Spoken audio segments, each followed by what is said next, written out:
Hello, and welcome to Movies and Munchies podcast with Melissa Cox.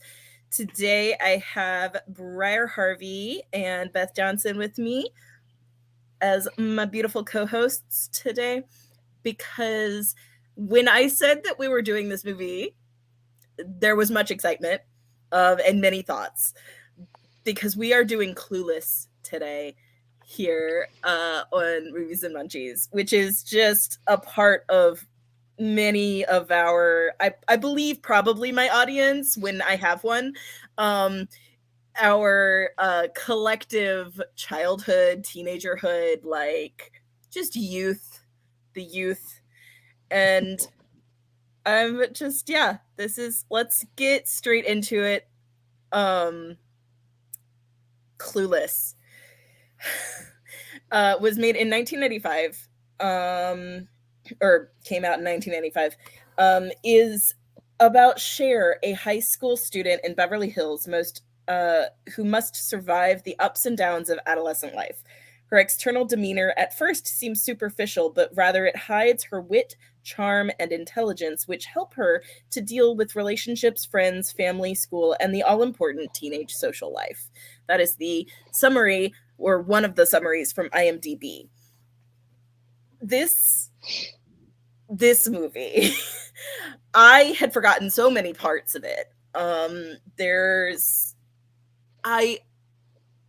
One of the parts that I forgot the most was how creepy the relationship that develops during the movie is.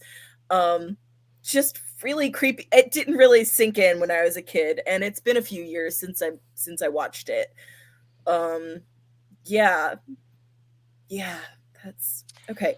So I'm rereading one of my favorite books right now, which has an age gap relationship that as a teenager I thought nothing of. And now that I'm an adult, I'm like, oh, he's really 20 years older than her and she's 14.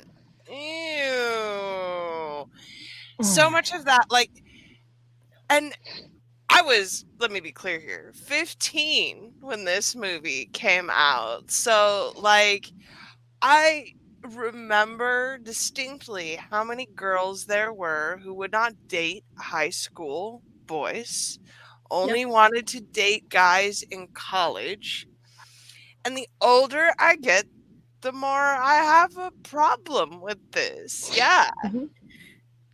like and here's the thing, I can still put myself in those shoes of that teenager want to be wanted by an older guy, and also recognize that the fact that those guys were so interested in dating the young teenagers, because it wasn't just 17, 18, it was like 14, 15. Just that fact alone is like, what exactly is going on in that head, sir? It's problematic, and what we like to call it colloquially is grooming. I think we call it grooming, right? And yeah, this is the first time I've watched the movie and paid attention. The first time I've watched it so that I can critically react to it. Yeah. And I was like, oh. Because when the movie starts, she's 15. Mm-hmm. Yep. And he's in college. Yes. And it is not his first year of college. Nope. So he's not 18. He's probably 20. And I think he's 21 because he can buy booze. I think so. I don't think that scenario happens, but there's so much underage drinking in this movie anyway. That's a bridge we don't need to cross there. It does, y'all know that age gap relationships are the reason that Am I the Asshole on Reddit requires you to list the age. I'm a very old Redditor, and one of the primary reason ages became required in advice subreddits was because this thing would come up over and over and over, and then you'd get into the comments and the dude would be 5, 10, 30 years older than his immature girlfriend, and like truly, and you're like, this changes all of the advice that has been given. Right. She's immature because she's a child. Because you should be dating adults. It's a really rough realization, I think. And I feel like it's less so now, but at the time of this film, certainly the late 90s, early aughts, women of this age were just expected to date older men. Yeah. It's normal. The age gap romance trope is not one that I enjoy because it makes me feel icky, you know. I feel gross. Like I don't know. I'm never gonna kink shame as long as everything is consensual, but like there's also, I'm not gonna kink shame as adults, right? Like everyone has to be adults, right? And I'm not going to kink shame adults, but I will kink shame an adult who is with a child. Yes, exactly. Like I understand that, you know, adults can have particular interest in other adults who are 20 years older than them, and that's fine for them. But also, like, I hope that those younger adults are at least, like, you know, 25 or 30, or I don't know. I don't really know where the cutoff line for like. And I think that's the real issue, right? Is that there's no actual cutoff line. There's no way to say she is actually mature for her age or whatever. Guys, I want to roll my eyes into the back of my skull when saying such things. But at a certain point, we really have to have more distinct conversations about the way in which this behavior has been for probably centuries now really encouraged, right? Like, I mean, there, so a lot of that goes back to property rights, right? And the fact that that's a lot of the reason that marriage exists is in general property rights and inheritance, just the passing on of property and estates. But like women as a resource, and then even when women are no longer the resource, right? Like even after, you know, women have technically and legally some rights, we are still largely influenced by the social, like by the society in which we have been like brought up. And whether we like it or not, those the ideas are in our brains, right? Like those ideas are stuck in there, and we have to, it's so hard to think through all of the things you don't realize you need to think through. I mean, even here when Cher's on her great personal makeover and her dad is commenting about it, what he identifies is that how good a care she takes of him and the household. Like, that starts from the beginning of the movie. Like the very beginning of the movie, I noticed this time around, like how she's talking to him about his ex-wife and how he should, like how her feelings maybe, and how he could deal with them, and making sure that he has some orange juice even though he doesn't want to drink it. And just like she's talking to him about his cholesterol, and she's like, Doctor whatever is coming to the office today to do your blood work, and like she's his wife for all intents and purposes. Right. And then later, when Cher and her stepbrother, because they emphasize that a lot. They emphasize like Cher not feeling like he's her brother, and they emphasize not them not actually being like siblings. Mm-hmm. They make sure that they're not related by blood, and they Which don't is what feel makes like this siblings. incest trope perfectly acceptable, y'all. Mm-hmm. So, like the amount that they mention it, at, like sprinkled throughout the movie, I'm just like, Mm-hmm. guys. But so when they are bringing takeout to the dad, like while he's pulling an all-nighter with his partners, or I don't know, his lawyer people, like right before that, right before he goes to check on Cher at the party that she's going to, the dad is like almost like okaying Mm-hmm. the son's, he's He is. 100%. Yeah. He knows exactly okaying what's going his on, and son's, he's good with like, it. yeah, like he recognizes his son is pretending to like be concerned about her as a sister, and is Mm-hmm. absolutely recognizing that he is actually concerned as a suitor, Mm-hmm. and is okay with that, and says basically, go ahead, yeah, I get it. Yeah. It's so weird. Like, how is And it that we have come so far in what, 30 years? yeah, and there's also like there's a whole scene at the end when like they're all at the wedding, and they're talking about like their future weddings. And I'm like, okay, everyone at this table right here is a child, right? Except, Yeah. of course, for our stepbrother, Paul, Yep. played by Paul, the ageless Paul Rudd. Which But is really like, the main reason that all of us watched this, right? Oh, Like, let's be I very mean, honest. yeah, sure, maybe.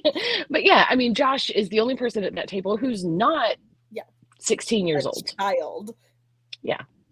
Well, except for Stacey Dash, who was She in was fact 29. 28 when they Yeah. filmed this 28. movie.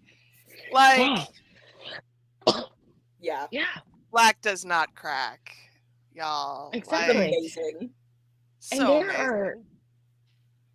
there are others like that, like the actress that plays Lane Kim in Gilmore Girls. And when started filming, she was in her late 20s. Kiko, I can't remember her name, but Keiko. yeah. And then that if you've watched Bridgerton, the actress that plays Penelope, she's in her 30s. It honestly, if you're short, it seems like it's been a little bit longer. Like, also, I mean, it's the opposite. That's It's good the news for me. benefit of being short. Whereas, like, Christina Ricci, for instance, had to basically start making her own movies because she could not get a role as an adult. Like, Right. it did not matter how old she was, they wouldn't cast her as an adult. She was like completely fed up with the whole, like, I look like I'm 10 situation. Yeah, I just there is a lot of emphasis in the movie put on the Cher as the caretaker of Yeah. everyone. Everyone. But And she that's revels in her. it. Like, she absolutely takes that role on. And like the matchmaking that she's doing for the people in her life, that is her taking care of, even though parts of it are self-serving for various reasons, like with the two teachers. But she with Ty shows up and she wants to take care of Ty. She wants to help her. And but it's also like misguided caretaking, right? She wants to help Yeah. Ty by changing everything about her and making Well, her I more mean, her palatable. mom did die in a tragic liposuction accident. So how would she know? Right. Yeah. The best way to help Ty, of course, is to turn her into a different person. To turn her into her, but with Right. red hair. Right. I do still think that the makeover montage scene, when they're rinsing all of the dye out of Ty's hair, is hilarious. Yes. It's the best. It's like It's for me one of very the most iconic 1990s. Oh yes. scenes. I did that. Did we not all do that? That color, in fact. I'm 100% sure I wore that color. It was interesting, I thought, watching Brittany Murphy again. Yeah. Like, oh my god, it breaks my heart. Yeah. Yeah. She was delightful to watch on screen. She really was. And I always forget that that's her, that Right. Brittany Murphy is in Clueless. Because I think about, Alicia Silverstone and, Paul Rudd, but I forget about Brittany Murphy. Yeah. And I always forget that Donald Faison of Scrubs is in it too. Right? Yes. Like okay, so whenever I was trying to come up with a recipe for this, like all I could think of is like how iconic so much of this movie is, and like not necessarily like there's food in it. There's definitely food in it, like, we're not gonna burn a log of cookie dough. That I figured that would be the recipe. When your man comes over, always have something baking in the oven. I did think about it. Oh, honey, you're baked. I definitely thought about it. But so it got my brain going, because it's also like I saw like several memes of, Cher is old money, right? Like Cher is old money, extrovert, blah blah blah, and just like how nonchalant like the money is in this Except movie. that's factually not the case. I mean, I guarantee no.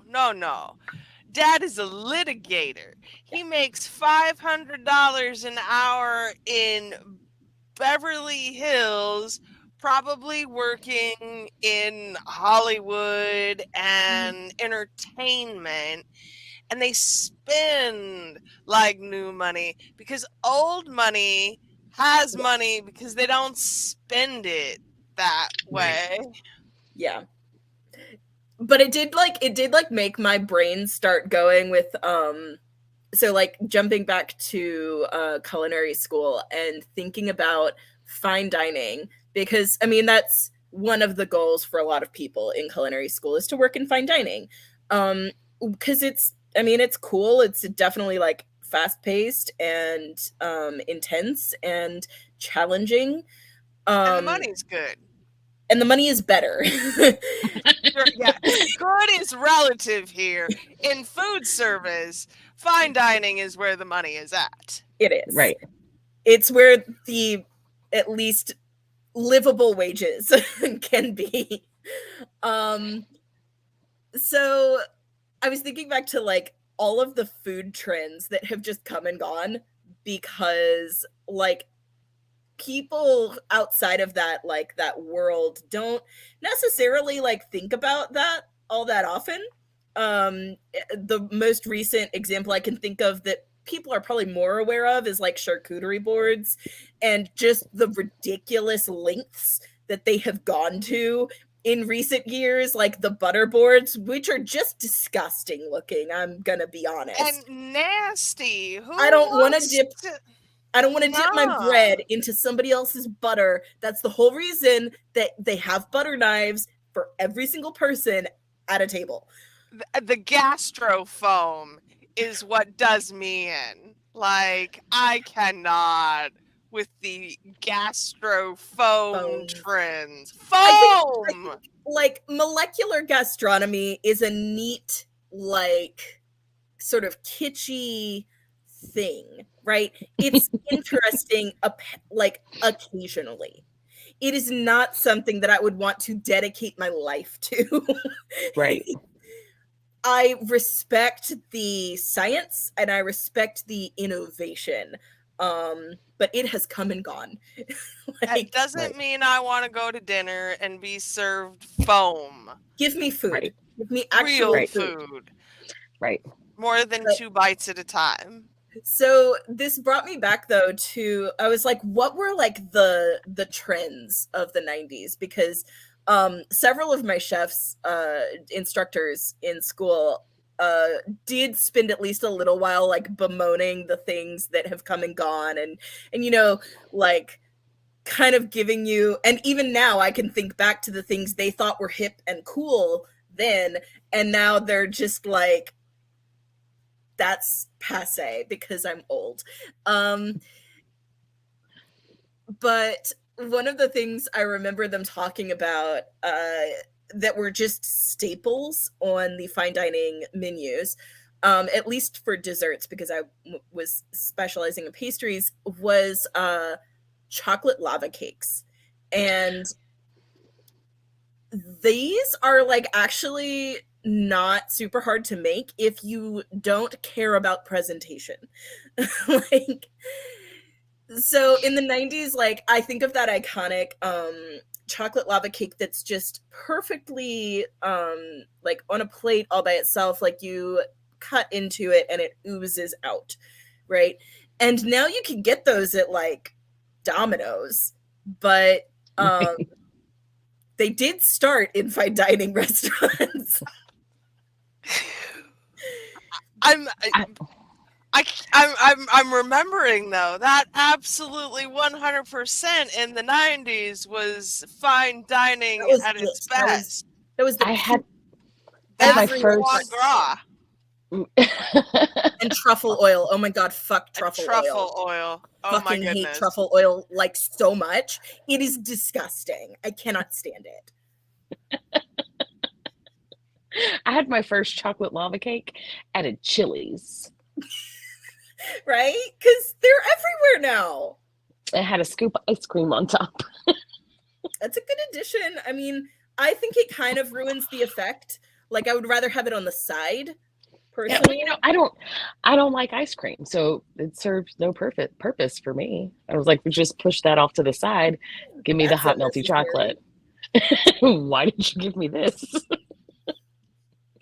But yeah, I had my first one at Chili's. So clearly, after they had fallen from fine dining. And I mean, that's how all trends work, right? I mean, it's like it's the devil wears Prada of food, where it's like you think that you're not taking part in culture making, but you are. You Right. really Well, are. you're wearing that cerulean blue sweater because the people in this room told you to. Exactly. Yeah. Chocolate lava cake though, I mean, just I'm gonna give y'all a real quick recipe because it's like it's my comfort food, and this is a comfort movie to an extent. Like this Yeah. is definitely a As long as you don't think about it too hard. just turn your brain off. Turn your brain off. Don't overthink it and just accept it. Just like Right. eat some junk food and watch the movie. Right. But so a super simple chocolate lava cake recipe. Again, we are leaving this in the ramekin. We are not going to turn it out onto a plate. We are going to devour it inside of the ramekin because it doesn't have to be like super bougie just to be delicious. Right. But so it's basically just you're going to take 3/4 of a cup of granulated sugar, 2 eggs, and 3 tablespoons of all-purpose flour. You mix all of those together. And then in a microwavable bowl, you're going to put 6 ounces of chocolate chips and 4.5 ounces of butter. Melt those in the microwave. Like, I start with a minute and then mix it and then see if it still needs any time. Do 30 seconds at a time after that first minute to melt the chocolate and butter together. And then you combine those.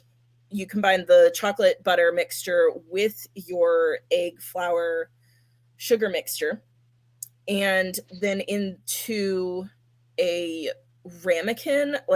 I use 4 ramekins for this recipe, for 6-ounce ramekins.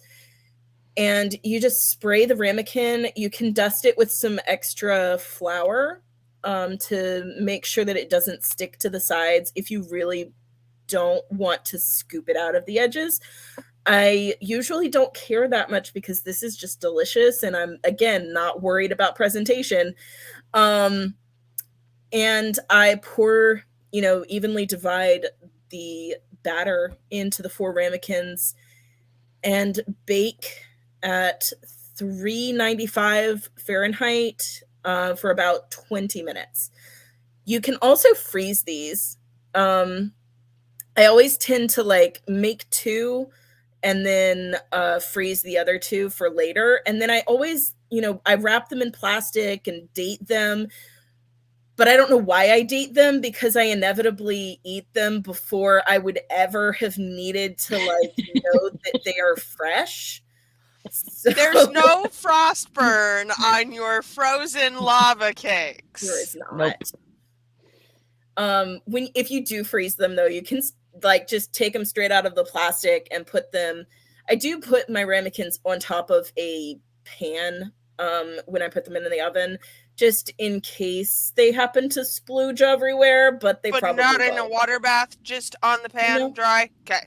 Just dry. No water bath or anything. These are super simple, just yummy and just comforting and a really easy treat to make for yourself, especially after you make it a couple of times. You're going to realize how easy these are to make, dangerously easy to make. I'm pretty sure that it will not be an issue if you substitute, gluten-free flour for this either. I would stick to King Arthur just because they always have the best flours in general. But yeah, I haven't tried this eggless yet. That's on my list of eventually to-dos, to try flax meal instead of the eggs, but I feel like that's going to give it a weird texture. So if you're vegan and you want to try, let me know. I actually think, what the hell is it called? The bean fluff. Oh, aquafaba. Yeah, that would probably be better. I think that'd probably work better. Yeah, for sure. I would probably beat it just a little, not to a full foam, but maybe I would beat the aquafaba for a couple of minutes just to give it some more volume instead of straight out of the can. But I don't know.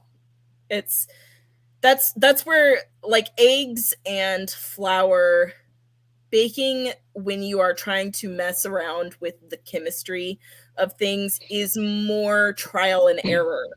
And so yes, it is. Yeah. So I cannot say for certain. I would have to give it a lot of trial and error. It's more science than art. Right. Yeah. Okay, so that's that. And hopefully you guys enjoy that recipe. But back to Clueless. Well, and I think we can say that's a recipe. That is a dish that our main characters wouldn't eat. Yes. No, they would not. Because they were very concerned with their calorie count and the things that they ate. And, there one time, Cher is listing everything she ate, and it's utterly ridiculous. Yeah, and it's not even that whole day, didn't eat a meal. Yeah. And she's like, I can't even remember now what it was that she had, but none of it was actual meal type food. Yeah, it was a series of bites of things, basically. Right. And And then at lunchtime on the in a school scene at a school lunch, at some point they are cutting up what looks to be like a chicken cutlet, right. and Dee is making sure, she's like, "Are you sure this is fat free?" And she's like, "Yeah." And then you cut it up into little bites, and it like helps you lose weight. There was the Jane Fonda or whatever jazzercise, like that was part of Ty's instructional curriculum. They were doing jazzercise and buns of steel, yeah. And yeah, she's like, Diet we have to do it. We have to do it every day. Yep. And Snackwells. And I don't know if y'all noticed that in like the did. school scene, the Snackwells boxes.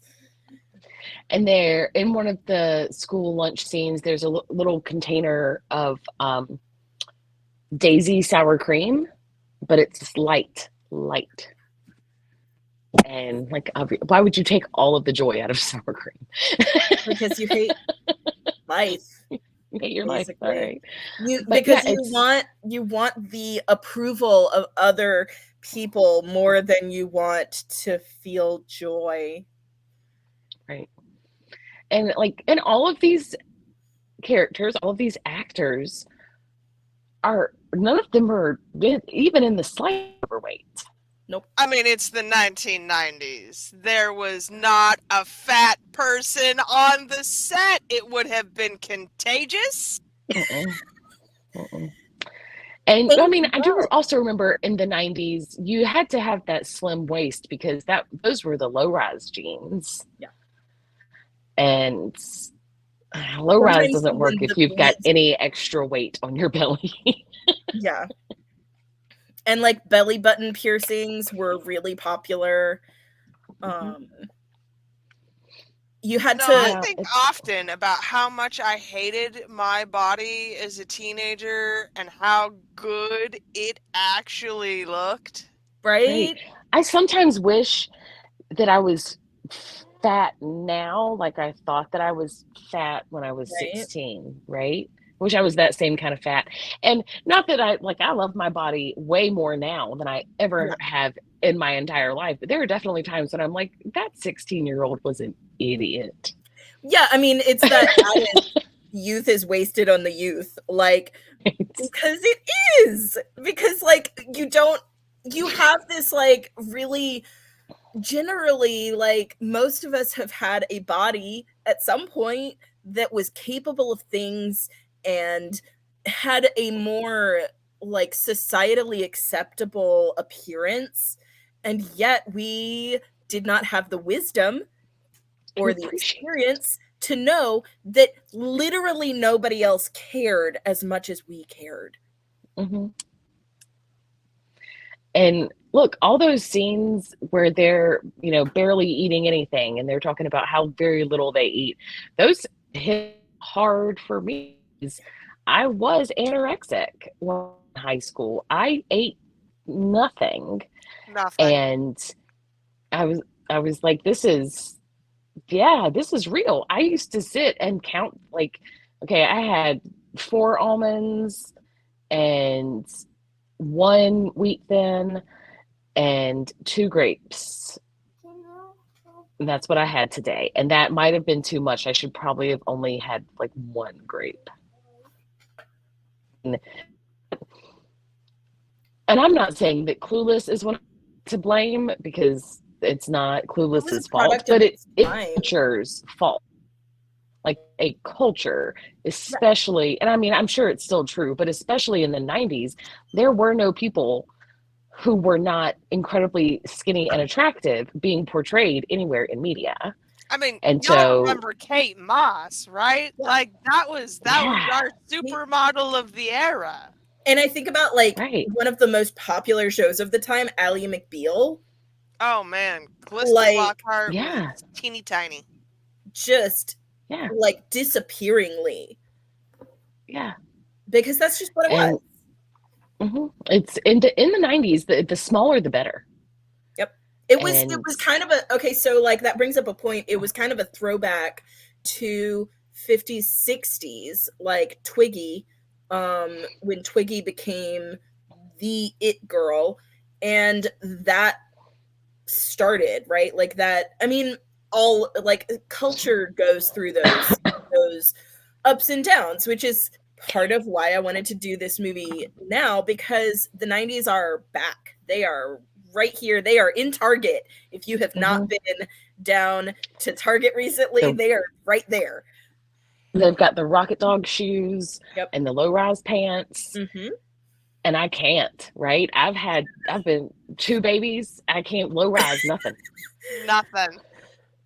And the fashion in it is cyclical in the same way that the like social mentalities are cyclical. And this movie, because we do cult classics here, is still incredibly watched. And I don't know if that's because it's easily streamable. I found it on Paramount, but I think you can get it on Netflix if you're not in the United States. And it's also on Tubi, or no, right? It's Freevee? It's Pluto. I think it was Freevee. It's one of the free ones with ads. It's like television, so you just have to watch the ads.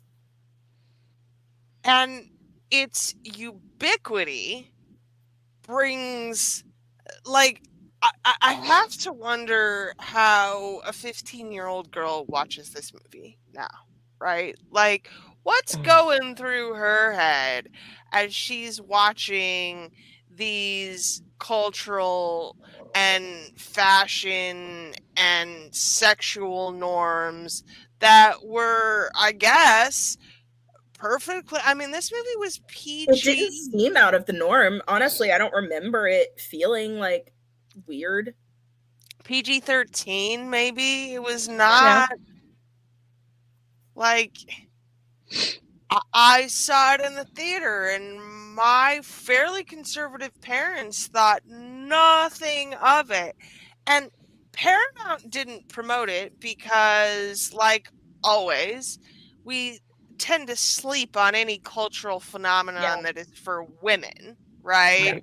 Like, why would teenage girls go and watch a movie about themselves? I can't imagine that would be a successful thing. And in terms of the box office take, this movie was a rousing success and continues to be.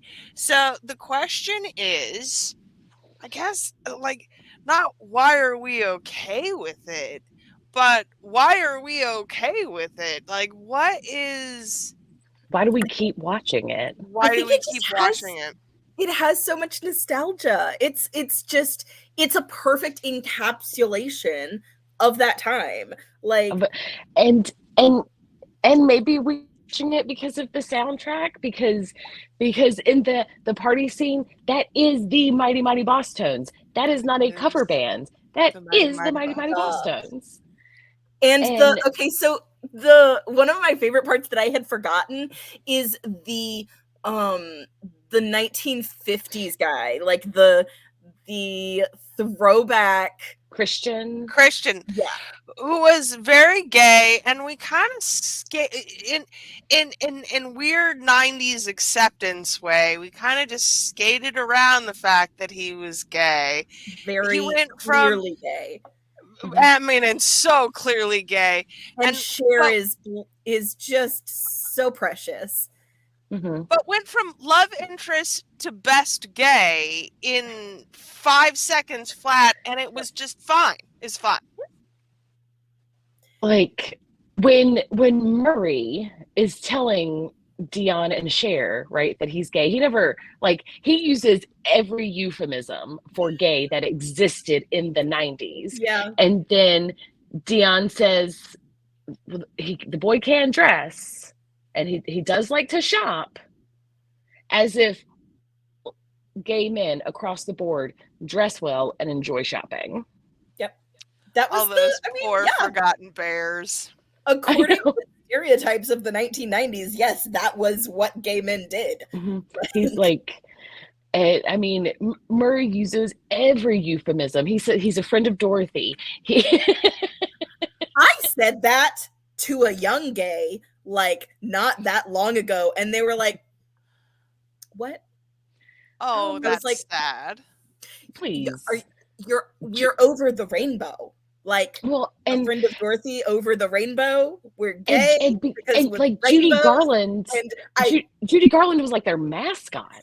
yeah, For many, many decades. Yes. a long time. I tell people about Barbara Streisand lately, and the young gays don't know. And it's Oh, that's you devastating, gotta learn, frankly. Right. The young gays. the young gays. The Bless young them. gays. It's our Mhm. But responsibility. We can't like slack. We have to teach. and like I thought like that. So the scene when they're in the mall, when they're shopping and those boys hold Ty over the railing, right?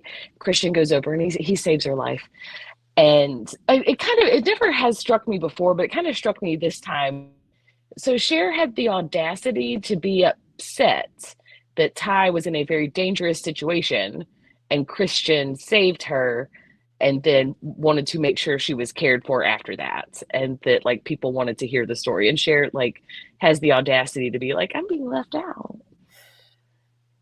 I think Kind of Cher is okay, just but going through a lot and has a lot of hormones and teenage feelings about things. well, teenagers do have a lot of feelings, if I remember correctly. I'm not About excited about that phase of themselves, mostly. parenting. Yeah, that phase of parenting sounds scary. Not there I'm yet, gonna but cross Enjoy. that bridge when I get there and probably burn it. It's to the ground. delightful. Lies. You I were read lying. something today that was amazing. Burn that bridge so fast that you light yourself on fire on the way over. Yeah. But like Cher is a delightful character, but also like she's very very self-centered. She's very self-serving, and most of the good deeds that she does are serving herself.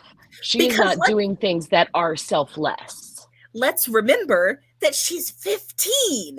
Like Right. But like you're reading reviews that like she's delightful and she's witty and she's intelligent. Okay, like full stop. for She a is 15-year-old, yes. and delightful. Sure. She's not incredibly intelligent. There were a couple of moments when you're like, okay, you don't have a completely smooth brain, but for the most part, I mean, my favorite like trivia bit about that movie is that Alicia Silverstone did not actually know how to pronounce the word Haitian. right. And that the And debate when she says Haitians, the crew had to keep it from her in that scene because she was legitimately pronouncing it Haitians. she did not know how to pronounce that word, and nobody told her. And go back and redo it because the director loved that so much. It made her seem like that much more of an idiot. And Haitians. Haitians. It's not how you say that. And I just. Okay. We have an interloper. Hello. It's a day, y'all. Listen, this is absolutely what this network is for. Interruptions. Hello. Mhm. Hello. Hello. Hi, sweetheart. Okay. Sorry, Okay. I think last week quote. What's your favorite quote from this movie? Oh. Gosh. Okay. So when I rewatched the movie, I wrote this quote down because I cackled. So this is the one because I have my notes. Searching for a boy in high school is as useless as searching for meaning in a Pauly Shore movie. I cackled because that's hilarious, but also accurate. And there was a bit about that. I was talking to somebody about that. the Pauly Shore. So that was originally not a line. It was not the line. It was not Pauly Shore. It was a Chevy Chase movie. The original line was, and we wouldn't, I mean, some of us would have known who Chevy Chase was. Yeah. But in fact, that's great. I love it. right. And they just picked a random name too. Like they just inserted a random new name. And it worked. And it worked. So It held up really well considering the reference. Like, yeah. And I'm trying to think. What about you? Okay, so for me, it's when Cher gives Dan Hedaya her upgraded report card, and Yes. he says, "Honey, I wouldn't be prouder if they were based on your real grades." Couldn't be prouder if they were based on real grades. That whole bit was a trip. I mean, I will say, like, so the amount that I say like is at least in part because of this movie. The amount that like, the word like, is a stopgap in my speech pattern is very, very attributable to this movie and movies like it and movies around it. Like is, and also as if is iconic. as if. And I just like this like the W side, like the loser, the double loser. What was that as a game when I was in school? Like the double or loser double loser. Oh my god, I can't remember it, but it was like a whole thing. You had to do the whole thing. Does anyone else remember this? No. Okay. But we were all so dumb at this age. I just because it was like loser, double loser, get out. It was like a whole hand game situation. I believe you. But yeah. Another quote that I loved, I didn't write it down, so I might not remember it exactly, but when Cher and Josh are in the car and he's talking about planting trees and Marky Mark, and she says, "You think Marky Mark will take a break from his pants dropping schedule to plant a tree?" And when I first seeing that movie, I did not know who Marky Mark was. And now that I do know who they're talking about, he's Marcus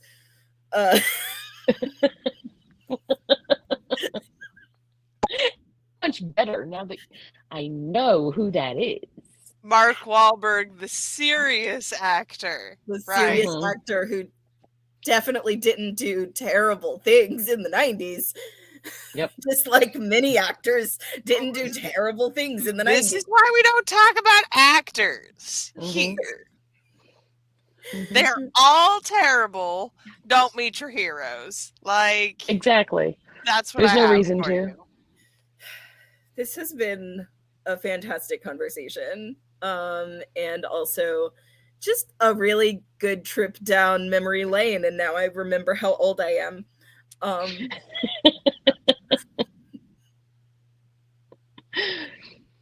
Any last thoughts on Clueless?